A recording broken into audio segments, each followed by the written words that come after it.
Сайн байцгаана үзэгчдээ, Номын ертөнцийн нэвтрүүлгийн шинэ дугаар оюуханы ресторан Majestic номын лүгрээс шинэ дугаараа өргөн барихад бэлэн болжээ. Нэвтрүүлэгтэй хамт өвлийн өвгөө ам маань та бүхэнд мэдлэгийг төвшүүлэхээр хүрэлцэн ирсэн байна. Оюун эрдмийн бэлэг, оргил өд хөтэлдэг оюун ухааны ресторан болсон Majestic дэлгүүрээс та бүхэндээ мэдлэгээ төвшүүлж байна. Тийм ээ, оюун ухааны бэлэг, оргил өд хөтэлдэг. Тэгэхээр Номын ертөнцийн нэвтрүүлгийн уран бүтээлчид жил болгоны отгын эфирээрээ оюуны бэлгийг үзэгч хүүхдүүдтэй түгээдэг уламжилтай энэ удаа ч гэсэн бид түгээж хэлсэн байна. Ингээ бүгдээ энэ талааны нэвтрүүлгийг эхлүүлье. Нэвтрүүлэгтэй хамт оюуны дэмжигч Ахмад Тибрэнд хамт байна. Савшин бүх ертөнцийг хурааж мандал болгон өргөснөөс нэг судрын өглөг илүү гэж бурхны сургаалд бий. Ариун судрын сан хүмрэг болсон Majestic номын дэлгүүрээс та хайртай хүндээ бэлгэн сонгоно. Хайртай хүмүүстэй оюун ухааны онцгой бэлэг бэлгэлцгээе.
Байгалийн гаралтай цэвэр бүтээгдэхүүн болох Ахмад цай танд амьдрах эрч хүчийг бэлэглэх болно.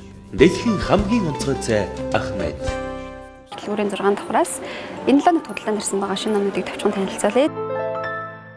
За Монголын хамгийн анхны аимшигт цуврал зохиолуудыг эрхлэн гаргадаг ууган баярын ээлжид зохиолууд нь шинэ хэвлэлээр ирсэн байна. Тэгэхээр үзэгчдээ магадгүй аимшигт зохиол сонирхол шимтэн уншдаг уншигчдээ бас эдгээр зохиолтой танилцахыг гуйж байна.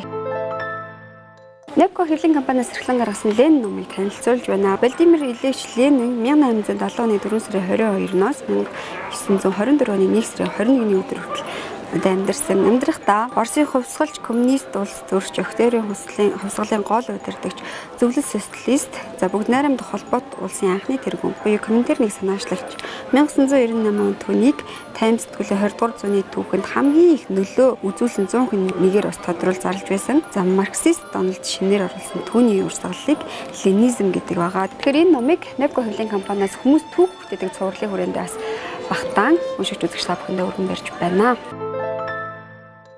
За өнөөдөр би нэг тэртээ 1989 онд Горькийн утга зохиолын дээд сургуульд очиод тэгээд Монголын орчуулгын групп гээд байсан. Тухайн үед Андрей Мухраев, Сергей Пурбуев, Даримар Айцанов бол монголчууд сайн мэднэ. Одоо ямар учраас мэдхүүхээр манай Сэдэнбал даргын баг хүү, хоёр хүүгийнхэн баг нь тэгээд буряд бүсгүйтэй гэрэлсэн байдаг. Тэгээд тэрүүгээр сайн мэдэх бах. Хин Пурбуев бит хоёр болохоор нэг өрөөнд бас нэг хагас жил өнгөрөөсөн. Эхний хагас жилээ. Хамгийн гол нь өнөөдөр би юу хэлэх гээд нөхөр 50 нас хүрсэн найз маань анхныхаа одоо яг тийм хууль ёсны номыг Монголд хэвлүүлж байгаа нэг түүний хувьд бол маш их ад жаргалтай ийм үйл явдал болж байгаа юм байна. Тэгээд энэ номын манай орчуулагчдын хэвлэл болон миний бие эрхлэн гаргасан. За энэ нэр нь бол Сапомны жизнь буюу одоо амьдралаа эргэж санаач гэсэн тийм ээ. Ийм нэртэй. Тэгээд яг энэ зураг чимэглэл нь бол манай дизайнер Батлгэр бас манай алдарт нөгөө Монголын бас цагтаа нутаг гэсэн байгальдлагаар ингэж хийсэн байх. Тэгэхээр хамгийн гол нь Аюур Жумбаяр хоёрын энэ одоо яаж орчуулсан бэ тийм ээ? Тэр орчуулгын Орос яруу найргийн орчуулгын арга барил. Монгол хэл дээр их хэл дээр маань яаж бууж юм. Энийг олж хараасаа. Дээр нь нутаг одоо элэг нэгт бүрээд яруу найрагч Мухраевын энэ шүлгүүдийг орсоор уншаад мэдэрээсээ. За зарим нь бидний орчуулаагүй шүлгүүдийг орчуулаасаа өөрийнхөө тэр авиас чадварыг нээгээсээ гэсэн үүднээс эхлэн гаргасан юм. Тэгээд номын ертөнцийг үргэлж одоо гэрэлтүүлж байдаг танай хамт олонд баярлалмаар байна. Тэгээд Бородын яруу найраг мандтгай Бородынхаа одоо энэ бүтээлчдийнхөө бичээчдийг бас чадчихнэгээрээ манай Монголын орчуулагчдын хэвлэлээс бас дэмжиж одоо хамтарч ажиллах бодолтой байгаа гэдэг хэлмээр байна. За нэгэн орчуулга номыг хэрхэн үзэж уншиж та бүхэндээ танилцуулах гэж байна. Энэ номыг нэрт дуун хөрвүүлж Болдоотор орчуулга уншигчдаа хүргэж байгаамаа. Уншигчдийн бас анхаарлыг энэ номоор татгаар шийдсэн байна. Номонд хүрнэж байгаа сэдв нь нохооны нэгэн үйлдвэр буюу та бидний хамгийн сайн мэддэг төвд банхрын тухай өгүүлж байгаа. Төвд унхар хэмээн нэрлэгддэг. За бөөгн өснөөс булчинс журмс болсон бахим хүдэр биетэй арслан дүрт араатай шинжтэй аимшиг хүчин зэрэгт за аимшигт тогшин хэрцгийн нохоон тухай хүрнэ. Тэгэхээр застуулын оронд хэдэн мянган зууны туршид хон хариулан нүүдэлчин малчт хань нөхөр болсон төвд банхрын тухай өгүүлж байна. Тэгэхээр энэ номтой үзэгчтэйгээ танилцуулж орж байна. За ингээд ихтлүүрийн 6 дахь Majestic номын л үрдэрсэн байгаа шинэ номнуудыг товчхон танилцууллаа. Дэлгэрэнгүй мэдээллийг авч эдгээр номноос магадгүй та шинэ жилийн бэлэг бэлтгэх хүсэж байвал та ихтлүүрийн 6 дахь Majestic номын л үрийг зорж ирээрэй. Нэвтрүүлгийн ивент тэтгэгч, оюуны дэмжигч Ахмад Tea Brand. Байгалийн гаралтай цэвэр бүтээгдэхүүн болох Ахмад цай танд амьдрах эрч хүчийг бэлэглэх болно. Дэлхийн хамгийн онцгой цай Ахмад. Аривын судрах хэвлэлийн компани. Бид үн цэнийг урлан бүтээн. Миний сайхан аав ургийн бичихт ном захиалга авч байна. Нэвтрүүлгийн элит номын сан болон хэлж байна. Тэгэхээр энэ удаагийн дугаарын зочин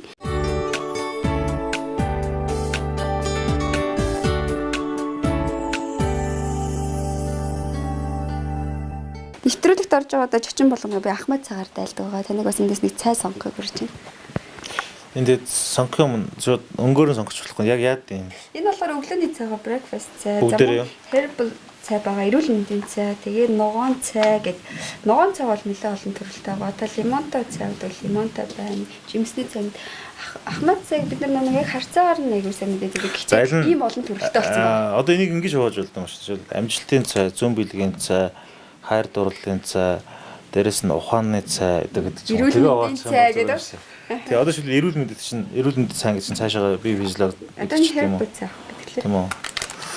Одоо эхний удаад бол би яг үндэ бол өнгөөрөө сонгоё доо. Улаан өнгө их те. Энэ бол өглөөний цай лаа. Улаан өнгө. Чин English breakfast гэдэг. За, нэг сонгоч. Нэвтрүүлгийн ивент тэтгэгч, оюуны дэмжигч Ахмад Tea Brand. Энэ номын одоо реклам явж эхлэнгүүт ямар ном гарах юм бол Сүхбаатар Эрдэнэлд үзүүлж яана гэж реклам яваад байсан. Тэг яг гоо тэгээд ном гарсан. Нэгдүгээр дэвтэр нь гарч байгаа. Одоо хоёрдугаар дэвтрийн судалгаа бас ингээд арсаар ажмаар хийгдэл явж байна л да. Эзэнт гүрний төлс гэхэлэр туйл хайлж байгаа юм одоо нүдэнд ингээд харагдаад байна л да. Яг өндөө бол нэг туйл бичиж гэж бодоог юм л да. Эхлээл яг ингээд тодорхой юм бичээлсэн 100 боддог боллоо. За 200 боддог боллоо. 300 боддог боллоо. 300 боддог болонгууд ерөнхийдөө нэг тийм хүн техникээ болж байгаа юм л да. Нэг арга зарчмаа болоод тэгээ 500 боддог боллоо.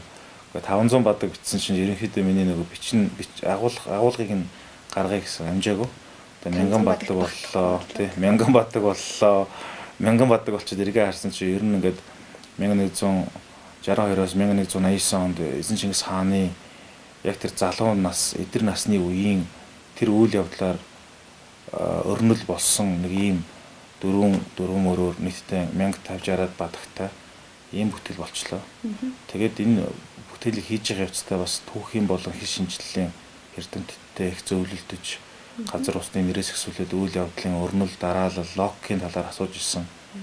Тэгээд нөгөө хэд маань бас зоригжуулдаггүй чи одоо ер нь гэрийн хэрс үнэлж дүүрэн гэрэл харанхуй нийлж бүтэн хүн хизэж төгс төгөлдөр байдаггүй. Гэхдээ залуу хүний хувьд хийж байгаа наад зөвлч юм бас Монголын энэ шинэ үеийнхэнд залуучуудад үлгэр дуурайл итгэл үнэмшил болох юм байна гэж хэлээд тэгээд намайг чинь түлхсээр яваад энийг хэвлүүлэхэд хүргээд тэгээд би ч нөгөө сүлдө дүрдээ итгээд ер нь энийг хэвлүүлэл ямар нэртэй байж болох юм гээд би нэг empire буюу эзэнт гүрэн гэдэг юм бодогдоод байсан л та.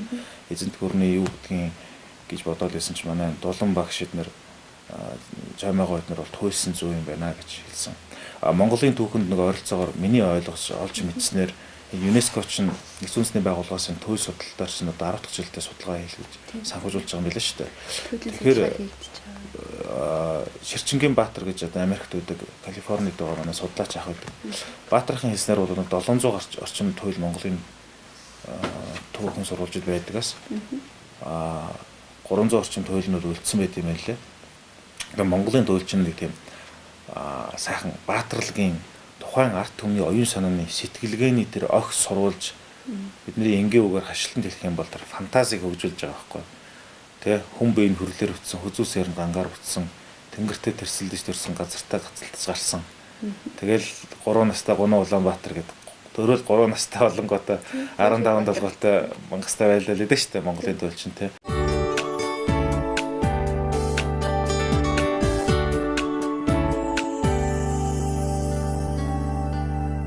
Насад орчин шилдэг гэдэг чинь миний хэн зураг гэдэг. Миний хэн зураг магна хаалтан зурустай. Насад орчин гар хүчмэл дээр нь болохоор өвдгөн сөгдөж байгаад өөрийнхөө ээжийг хөхдөг байл те. Өөр дээр нь гараад хөрдмөр хөрхөн тоглолдог гэдэг л те. Ингээд чэйжлүүлдэг байхгүй юу? Тэгээ ээж тэгж чэйжлүүлэхээр би ингэж чэйжлдэг байсан. Миний хэн зургийн шилүүд би магаз гэж хэлдэг. Зурус хэн зурмас гэж чэйжлдэг байхгүй юу?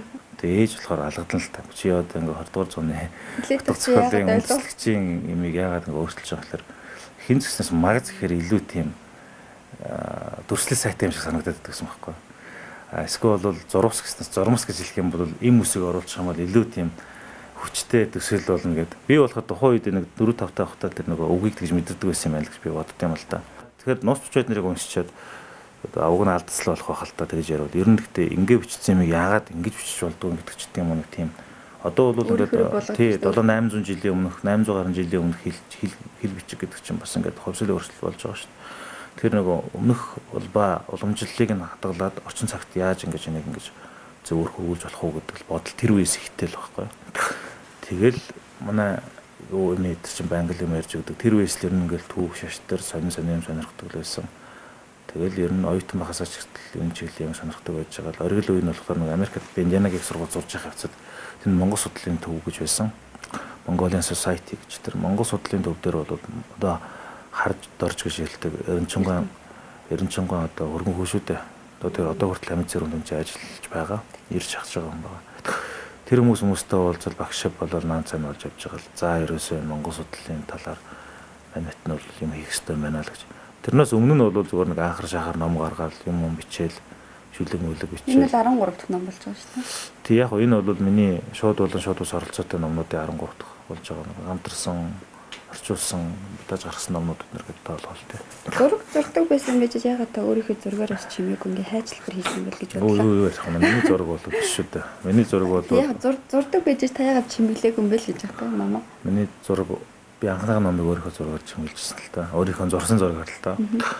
Тэгээд ер нь бол урлаг гэдэг чинь өөрөө том айл шүү дээ. Том ертөнц. Тэр ертөнцид нэг бол хаанчл, нэг бол октябрь тийм биз дээ. Тэгэхгүй болохоор дотор нь ороод турхаг байна гэж бол байхгүй. Тэгэхээр энэ номын тухайд бол зүгээр би тодорхой хэмжээгээр урлагийн бүтээл болсон болох гэж зорьсон юм л да. Жишээлбэл энэ номонд одоо ингээд 1008 бадагтай, тоосон бадаг 1008, удирдгал бадагтай хөндлөд 1060 бадаг байгаа юм. Энэ дотор бол манай 90 онд айл болгонд байдаг байсан нэг цэнхэр улаан нууц төвчөө байлаа шүү дээ. Тэр нууц төвчөөний хайчлуурыг хийсэн сандаг доржийн төр бүрэн мах. Энд зориулж 300 орчим хайчлуур хийсэн. Хагасчил хийсэн. Үнэхээр өөрийгөө дайчилсан. Өглөө өдөр гэрээсээ гаралгүйгээр өстой нэрээ өөрийнхөө хамаг ямыг л одоо шавхаж хийсэн дээ. Тий. 300 илүү хайчлуур байгаа.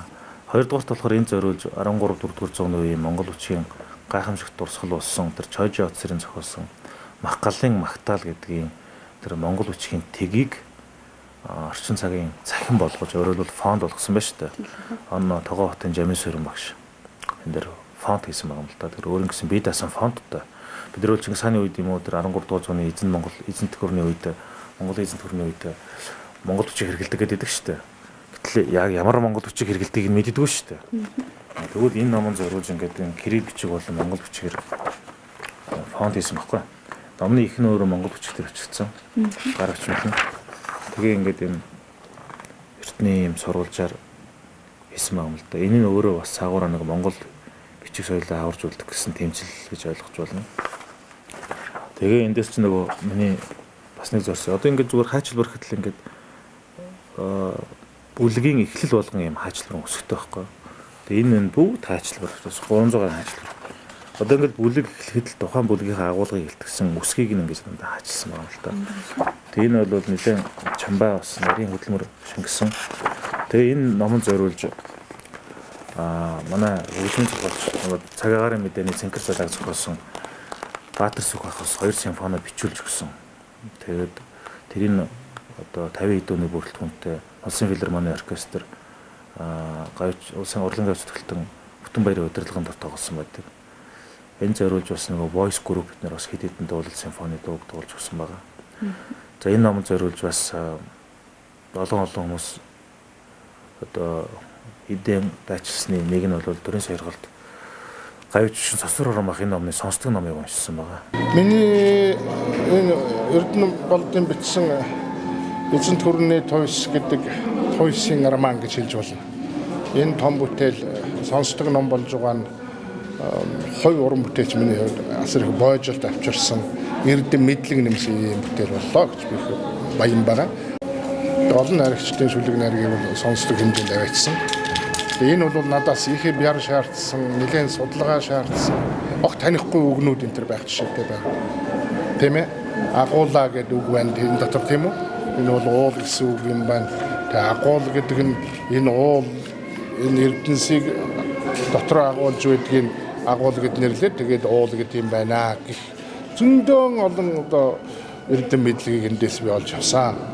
Монголын түүхэн олон бүтээлүүдийг уншсны дундаас ашид их хэтийцсэн холыг тээсэн туйсын бүтээл боллоо л гэж би баярлаж байна.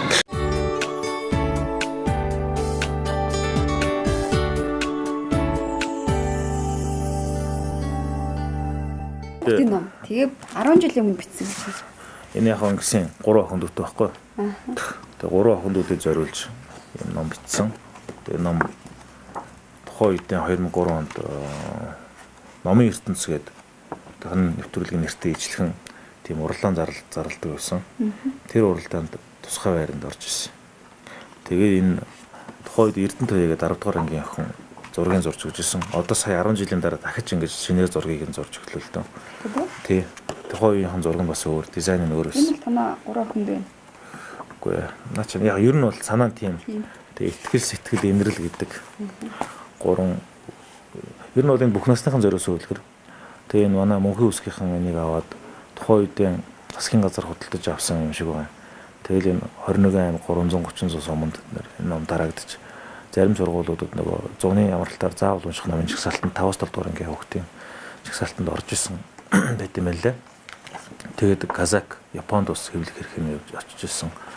Одоо ирэх жилээс энэ Америкт хэвлүүлэх маягтай байгаа юм. Энэ National Geographic хуучин сэтгүүлээд байдаг. Энэ ямар учиртай юм? Энэ дээр тавьсан байгаа. Тийм яг зүгээр энэ нэвтрүүлэгтэй холбоогүй л дээ. Гэхдээ энэ National Geographic 1900 за бүр ихнээс нь яриа л та.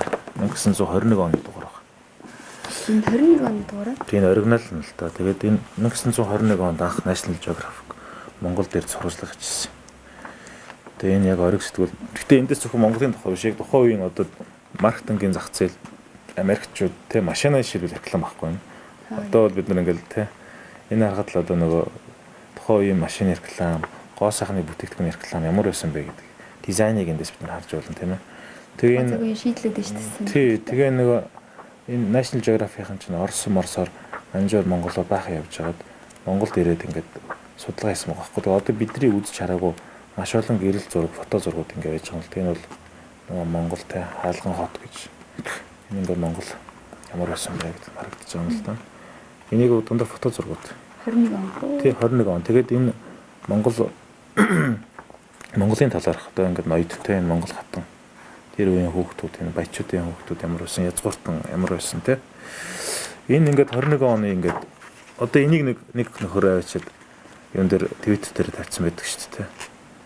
Тий. Тэгээд одоо иймэрхүү л байсан байгаа юм л та. Энийг ч гэсэн бас сая нэг нөхөр Twitter дээр тавьсан байсан. Энд нөгөө манай ч нөгөө сая өнгөрсөн жил юу байгуулагдсан шүү дээ. National Geographic-ийн салбар байгуулагдсан. Тэгээд 21 онд ингэж ховсгол гарч байгаа үед биднийхэн ирээд дараагаар нь 1933 онд ирж Монголын талаар дахиж судалгаа хийгээд 33 онд те 12 жилийн дараа хийгээд тэгээд тэр үедээ бол ингээд арай энэ нөгөө өнгө зураг биш л те хар цагаан зургийг өнгөөр будаад тэгээд нэг бүрчилж ингэж будаж хийдэг байсан байгаа юм. Тэгээд шивэлдэг байсан байгаа байхгүй. Үүн чи хар цагаан зураг шүү дээ. Тэгээд зураг зурдагласан байгаа л та. Тэр үед 33 онд тэгэл ингээд зураг зурдаг байсан байгаа. Энэ ингээд хар цагаан фото зурган дээр аваачаал зурчиж байгаа. Тэгээд чи айгүй хөдөлмөр байхгүй. Энийг зургийг зураг чинь хичнээн өдөр зурх уу. Тэ. Айгүй хөдөлмөр гоос. Тэгээс илүү их ажил хийж. За энэ ингээд 1933 онд ингээд гараад дараа нь 1962 онд National Geographic ирэхэд тэр үед гэрэл зургийн аппарат гэж юм гарчиж байгаа нөгөө юуны хөнгөлт аппарат. Тэр үеийн одоо Улаанбаатар хотын дүрслэл юм л та. Америкийн нэгдсэн улсын дээд шүүхийн гишүүн шүүгчийн Монголд ирж явах үеийн бас фото зургууд байдаг. Тэгээд одоо ингээл тэр үеийн те 1961 оны Монголын нийгэм улс төр хөдөө ямар байсан бэ гэдгийг харуулсан. Энийг би яагаад хэлж байгаа гэхээр Монгол одоо 20-р зуунд гарч ирэхдээ нэг ингэж гарч ирсэн ийм нөгөө түүхэн сурвалжуудыг би судалдаг байхгүй цуглуулдаг.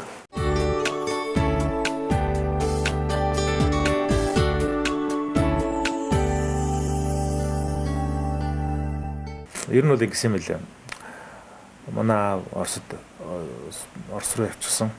Тэгээ би дүүтэйгээ ээжтэйгээ байжсэн чинь ээж байны өрөөндөө ороод манайх тэгэхэд зурагтж байсангүй. Тэгээ 80-аад оны сүүлүүд чи айлууд чинь боломж бага болно шүү дээ. Боломжийн айлууд л рекорд 345 гэж зурагтай гэсэн тийм. Цагаан телевизтэй байсан. Ламп нь байнга шатчихдаг гэдэг нар тий. Тэгэл манай ээж чинь байны өрөөндөө дөгжиж байгаа л тол руугаа харж байгаа л том найраглуудыг уншдаг. Тэгэл би болохоор хийх ажил байхгүй байны өрөөний өвдөнд очиж шагнадаг. Ангис сууж байгаа л нөгөөдг нь байнга шагнаж байгаа л унтчихдаг. Тэгэл нэг өдөр манай ээж ажлынхан хурж ирээд гурилын үйлдвэрийн тэр дархны гурилын үйлдвэрт ажилладаг байсан ээж хүний нөөцөөр боловсруучингээр тэгээд нөгөөдхөө уншлаа. Тэгээ уншижсэн чил нэг тэсн том хүний шүлэг байх юм а ямар шүлэг гэхэлээ дэндийн пүрүүдэр чинь гэргийн зүрхний хвчлэг нөхрийн зүрхний хвчлэг гэж шүлэг өгд юм л. Хонгор нэгэн бүсгүйч юм хороогийн жимээр хатам дөрч эрх хүмүүний амраг болж ингэр зөрсөн хань болж байгаа гэм шүлэг өгдөг байхгүй. Тэгэхээр чин шид том хүний шүлэг байгаас ингэр зөрсөн мөрсөн гэсэн утгатай. Тэгээ жоохон та сонсож байгаа чижилсэн байна уу та? Тэгээд л ээж нөгөөдг шүлгэн ажлынхантаа уншиж ирсэн чинь дунд мартчихдаг байхгүй. Тэгээд номоо хайгаад олдоггүй. Тэгсэн чил би бол мэдээд идэг. За энэ үгийг л алдчихлаа та. Тэгэл нэг жаахан хөвгтөрч одоо хиттэй сургуульд ороогүй байсан. Гэхэр чин 6 морхот байсан болоо та. Тэгээд нөгөө марцсан үг нь та нэг тийм үг мартчихлаа гэд хэлсэн чинь тэр хавийн хүмүүс бүгд гайхаад үгүй ч одоо ямар сайн юм бэ. Тэгээд намайг ингээд юм дээр хоёр давхар сандал давхрал зогсоолгож байгаа. За чи наатах нэг уншаадах та гэсэн чил яг тэр хэсгийг нь үг нь хэлэхгүй юм. Тэгсэн чинь ихнээс нь уншаадах гэдэг. Тэгээд ихнээс нь уншаал дуржмалчтай юм уусах чи өөрөө мэдэхгүй л уншаад байгаа байхгүй. Тэгээ одоо тэр том цойномын том найраглууд тэр дэндийн бордор цоон шүлгүүд тэр чинь бүгд ерөөсөө тэгэж нөгөө интимима гэж хэлдэг юм л грек үг гэдэг. Ухамсарт угаасаа ягдсан мэдлэг гэж өөрийн мэдлэгүүгээр шийдэлцээ өгөх байхгүй. Төнгөд нам шиг. Ерөөсөө л мдээгүй би. Утга нь ойлгохгүй нэ чижил. Утга нь ойлгохгүй. Тэр чинь ингэр зөрсөн мөрсөн гэж ямар утгатай юм мэдэхгүй шүү дээ. 6 настай хөгтч тэ. Тэгэл бах юм хийжилсэн байдаг. Тэгэл нөгөөтгий чинь ээж олж харсан юм байл л дээ. Ааха гингөтэл. Тэгэл намайг чинь дуршилтын машак болохгүй. Шууд настай чижил гэж бодлоо. Тэгэл зээжлүүлэл. Тэгэл миний рекорд болохоор Чөнөмийн миний Монгол найраглалыг нэг шөнийн дотор зайлшсан. Тэгээ ерөөсөө сүүлд тэр үед чинь одоо зээжлүүлэх ажил хийдэг байсан. Тэгээ би ч нөгөө манай дүү хөгжлийн бэрхшээлтэй нэг жил сургууль завсардчихгүй. Дүүгээ харах гээд аав хотод сурдаг, ээж тэнцээ ажилтдаг. Тэгээд дархан манайг байсан. Нэг жилд юу их хөттэй. Тэгэл зээжлээл. Манай дүү нөгөө миний надад авчихсан цагаан толгойг урчдаг байхгүй. Би тэг чи үсэг мэддэг байсан. Тэгэл нөгөө ингээд бүр ингээд жижиглэж урцсан. хүүхд нэг цаасаар тоглож байгаа орчихгүй. Тэгээд тэр нөгөө цагаан толгой дээр чинь нэг юм нохой муур хоёрын нэг тийм хэсэг байдаг юм аа. Тэгсэн чинь яа эс үсэг хоёрыг бид өсгүүдийг нүүдэлцэн нийлүүлж уншиж сураагүй бас. Тэгсэн чинь яа үсэг ингээ урагдцсан эс үсэг хоёр урагдцсан байсан байхгүй. Тэр хоёрыг нийлүүлээд энэ хоёр чинь нийлүүлвэл яс гэж уншиж болт юм байна гэд тэгээ уншиж сурцсан байхгүй. Тэгээ манай гэрт байсан ганцхан ном нөгөө Ленни өөр ерөөсөө ном байдаг ч тэр үед. Тэгээ нэг автор, нэг сервант, нэг радио тэгээд өөр нэг юм байхгүй л байсан дөө. Их л тийм тарчигл амьдрал цомхон тухайн үед л нэг залуу гэр бүлүүдийн л тийм тарчигхан байсан юм шиг. Тэгэл Ленни номнуудыг нөгөө өсгөлөөс орцсон хөлт чинь нэг Ленни номнуудыг уншаад эхэлсэн шүү дээ. Тэгэл нэг интернационал гэдэг үг гэсэн ингээл айгуу удаж өсгөлж уншаад тэ. Интернационал гэж юусэн ч үгүй. Тэгээд тэр үед чинь нөгөө ганцхан гоё юм нь болохоор нөгөө Монголын радиогоор ороо болгон үлгэрийн цаг явдаг гэсэн. Тэрийгээ сонсоод тэрний дараагаар нь Москваас Монгол хэлээр явуулах нэвтрүүлэг гэж нэвтрүүлэг явдаг гэсэн. Тэгээд тэрийгээ сонсон шүү дээ. Тэр хоёрыг бол хэдэн жил дараалан сонсон л доо. Тэгэл тэр үед чинь нөгөө жоохон нийгэм, улс төр, социализм, перестройка гэдэг юмнууд чинь сонсогдож байлаа шүү дээ. Үндсэндээ 87 8 оны үед би радио сонсож байгаа юм шүү дээ тийм ээ.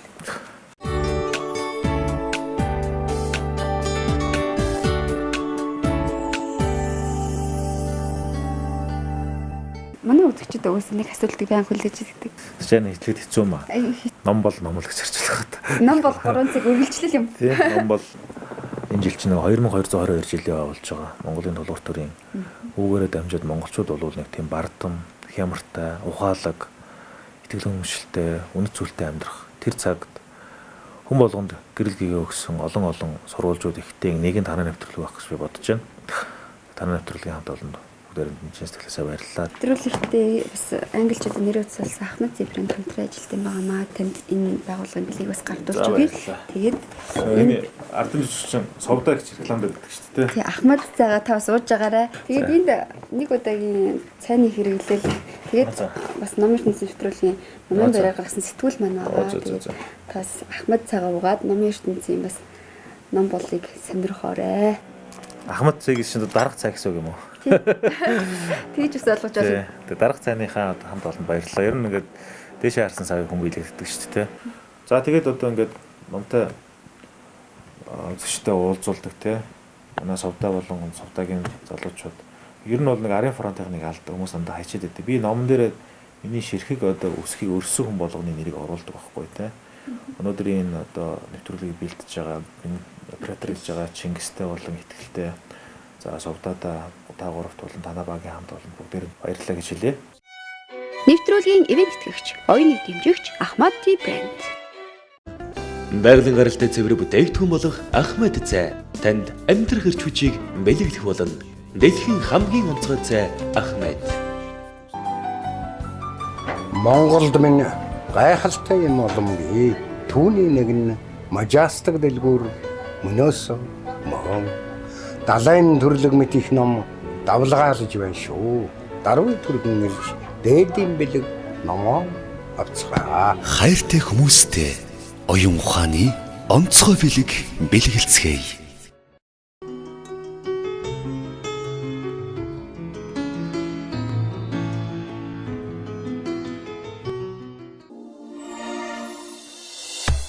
Мажастик номын дэлгүүрийн энэ 7 өнөخت борлуулалтаараа тэргүүлж байгаа 10 номын мэдээлэл хүргэе. Чагсаалт 10 дугаар байр Жеффри Фолт оюун гэрэл нарын хамтын бүтээл Ногоонууд нь лам. Чагсаалтын 9 дугаар байр Алтан Эл Карнег. 8 дугаар байр Чонон сүлд. Сонгомол хувилбар. 7 дугаар байр Яруу наригч үлзээ төгс. Үзхийн хязгаар. Чагсаалтын 6 дугаар байр Дээврийн өрөөнд дэх миний мөрөөдөл ном энэ 7 өнөخت шинээр орсон байна. Чагсаалтын 5 дугаар байр Яруу наригч үлзээ төгс. Хотын үлгэрүүд. 4 дугаар байр Монголын их хотын нүс тавч. Чагсаалтын 3 дугаар байр Сорхогтооны роман орчээ. Харин 2 дугаар байранд Сэтгэл татам эмэгтэй 7 нууц. Борлуулалтаараа тэргүүлж байгаа номын 1 дугаар байранд хүн өөрийгөө нэг хөв өөрчилөхөд амьдрал боломжоор дүүрэн ном орчээ.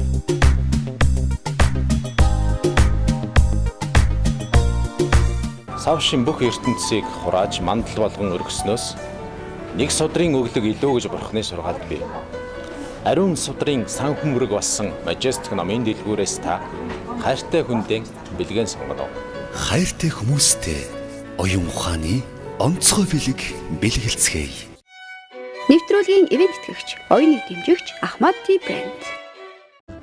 Байгалийн гаралтай цэвэр бүтээгдэхүүн болох Ахмад цай танд амьдрах эрч хүчийг бэлэглэх болно. дэлхийн хамгийн онцгой цай Ахмед. Ном бол оюуны цагаан шүүдэр юм. Ном ертөнцийн нэвтрүүлгийн уран бүтээлчдийн бэлтгэн хүргэдэг энэ удаагийн эфир маань энэ түрээд өндөрлж байна. Нэвтрүүлэгтээ хамт оюуны дэмжигч Ахмад Тэбрийн дайсныг уламжлахад та тавина.